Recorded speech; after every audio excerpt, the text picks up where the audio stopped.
वहां की जनता ने अपने किसी कारण से वहां की प्रधानमंत्री जो चुनी गई थी उसको भगा दिया। भगाने के बाद भारत ने उसको अपने यहां रख लिया। अब बांग्लादेश के लोगों को लगता है कि हमने जिसको भगाया उसको ये बड़े ठाठ से रखे हुए हैं लाल। वो भारत के खिलाफ तो कुछ कर नहीं सकते। भारत मजबूत देश है, बड़ा देश है, शक्तिशाली है, उनकी अपेक्षा बहुत अधिक, तो वो कुछ कर नहीं सकते। तो वो अपनी खींच भारत के ऊपर तो निकाल नहीं सकते। तो वो भारत के ऊपर खींच निकालने के लिए बांग्लादेश में जो हिंदू रह रहे हैं उनके ऊपर खींच निकाल रहे हैं। अगर आप किसी को शरण देखते हो और दुश्मनी मोल लेते हैं तो आपके अंदर उतनी ताकत होनी चाहिए। तो वो ताकत आप दिखा नहीं रहे हैं और शरण दे करके बैठे हुए हैं। भारत की जो राजनीति है और जो विदेश नीति है वो कहीं न कहीं धोखा खा रही है। और इसका परिणाम क्या होगा? इसका परिणाम ये होगा कि बांग्लादेश की जनता में भारत के प्रति दुश्मनी की भावना धीरे धीरे फिर पनप जाएगी। बांग्लादेश की जो परिस्थिति बनी है वो इसलिए बनी है कि बांग्लादेश कभी पाकिस्तान था और उससे भी पहले भारत था।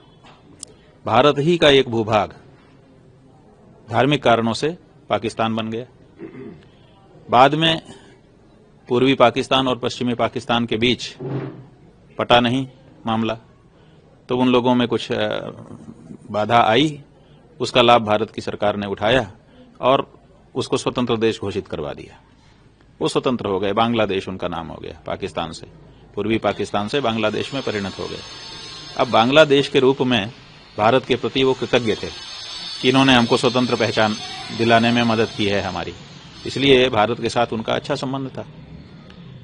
अब भारत के साथ जो अच्छा संबंध देश की राजनीति का और देश के जनता का चला आ रहा था, अब उसमें अंतर आने लग गया। क्यों अंतर आया? क्योंकि वहां की जनता ने अपने किसी कारण से वहां के प्रधानमंत्री जो चुनी गई थी उसको भगा दिया। भगाने के बाद भारत ने उसको अपने यहां रख लिया। अब बांग्लादेश के लोगों को लगता है कि हमने जिसको भगाया उसको ये बड़े ठाठ से रखे हुए हैं, लाल कालीन बिछा करके उसको उतारते हैं, उसको साड़ी की खरीदी करवाते हैं और उसको अच्छी जगह पे रखते हैं, सुरक्षा करते हैं।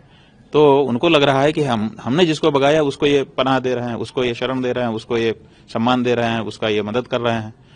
तो इससे उनके मन में भारत के प्रति दुर्भावना आ रही है, शत्रुबोध आ रहा है और वो भारत के खिलाफ तो कुछ कर नहीं सकते। भारत मजबूत देश है, बड़ा देश है, शक्तिशाली है, उनकी अपेक्षा बहुत अधिक, तो वो कुछ कर नहीं सकते। तो वो अपनी खींच भारत के ऊपर तो निकाल नहीं सकते। तो वो भारत के ऊपर खींच निकालने के लिए बांग्लादेश में जो हिंदू रह रहे हैं उनके ऊपर खींच निकाल रहे हैं, एक के बाद एक। पहले एक मारा गया, फिर दूसरा मारा गया, फिर तीसरा मारा गया। पत्रकार भी मारे जा रहे हैं जो हिंदू पत्रकार हैं। तो ऐसी परिस्थिति में भारत की सरकार को विचार करने की जरूरत नहीं है। भारत की सरकार को विचार करना पड़ेगा कि हमने जो शेख हसीना को यहाँ पर रखा हुआ है उसका ये परिणाम निकल करके आ रहा है कि हिंदुओं को बांग्लादेश में सताया जा रहा है।